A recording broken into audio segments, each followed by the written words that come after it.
ఎన్నో వార్డులో ఉంది? మూడో వార్డులో ఉందా? ఎన్ని సంవత్సరాలు బట్టి ఓటేస్తున్నారు మీరు? 50 ఏళ్ళ బట్టి వేస్తున్నాం. 50 ఏళ్ళ బట్టి. గవర్నమెంట్లో ఉండటం వల్ల ఎన్నికలు జరగటం వల్ల ఉపయోగం అనిపించిందా, ఎప్పుడు ఉన్నదే అనిపించిందా? మీకు ఏమనిపిస్తుంది? ఎప్పుడు తక్కువ అనిపించింది, ఎప్పుడు దానికన్నా.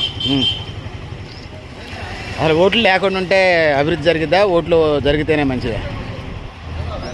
ఓట్లు జరిగితేనే మంచిగా ఉంటుంది, ఓట్లు లేకపోతే ఊళ్ళో ఏం బాగుంటుంది. అంతేనా? కొంతమంది ఓట్లు లేకపోయినా ప్రభుత్వం నడుపుతుంది అంటున్నారు కదా వ్యవస్థ. ఊళ్ళో అన్నీ జరిగితేనే మంచిగా గవర్నమెంట్ అయితే బాగుంటుంది.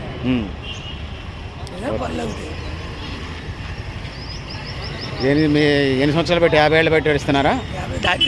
50 ఏళ్ళ పైగా ఓట్లు వేస్తున్నారు. అప్పుడు ఓట్లు ఏమైనా డబ్బులు ఇచ్చేదా ఇప్పట్లాగా? అప్పుడేం లేదు, ఊరితోనే ఓటేసేది, ఓటేసి వచ్చేది. ఇప్పుడు కనీసం ఒక 20-30 ఏళ్ళ మధ్య డబ్బులు పడరు. కానీ అంతకుముందు పార్టీలు ఎన్ని అయితే పెరిగినాయో, పార్టీలు పెరిగింది కాడి నుంచే ఓట్లు పెరిగినాయి, డబ్బులు పెరిగింది. అంతకుముందు రూపాయి కూడా లేదు. మరి ఎట్లా? మరి అసలు డబ్బు లేని అభ్యర్థి నిజాయితీ పరుడికి అవకాశం కలగట్లేదుగా. ఏది అప్పుడు నాయకులతో పోయినారు, తొలితరం అంతా పోయింది. ఇప్పుడు కొత్త నాయకులు అయ్యారు. అంత వ్యాపారం, వ్యాపారం, ఇది ఒక వ్యాపారం అయిపోయింది. డబ్బులు సంపాదించుకోవడం, నిలబట్టు, మళ్ళీ గెలవటం, మళ్ళీ గెలవడం. గవర్నమెంట్ 50,000 ఇస్తే 20,000 ఖర్చు పెడితే 30,000 తెగటం, ఇవే ఎక్కువైపోయినాయి. దేశం మీద ఎట్లనే ఉంది. ఓటర్లకి 50 ఏమంటే 30 ఇచ్చి, 30 ఏమంటే 20 ఇచ్చి ఎస్బీలు తీసుకొని దగ్గర పెట్టుకోవడం, ఇది అలవాటు పడి ఓడిపోవడం, గెలవటం. ఓకే, ఓటేసారా? వేసాండి. ఎట్లుంది పరిస్థితి? నువ్వా నేను అన్నట్టుగా ఉంది. ఎవరెవరి మధ్య ఉంది పోటీ? శిల్పం మధ్యన, ఇండిపెండెంట్ మధ్య. ఓకే, మూడో వార్డు. ఇండిపెండెంట్ని సిపిఐ బలపరుస్తున్నారు. సిపిఐ పార్టీ బలపరిచిన ఇండిపెండెంట్ అభ్యర్థి.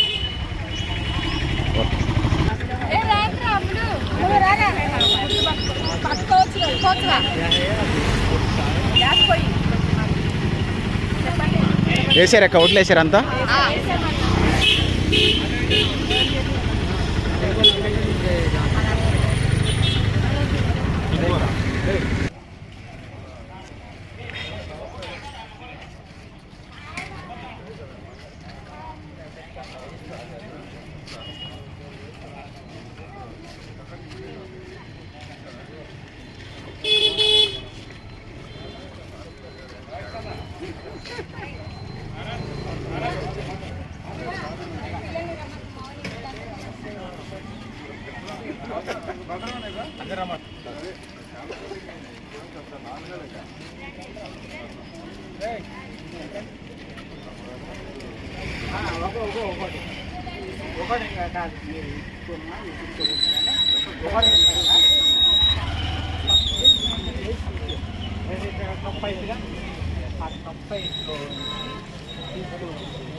సిపిఎం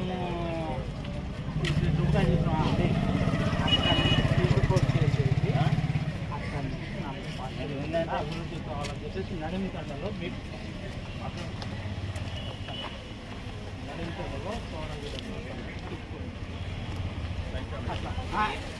అన్నగారు రెడ్డి గారు చేస్తాను.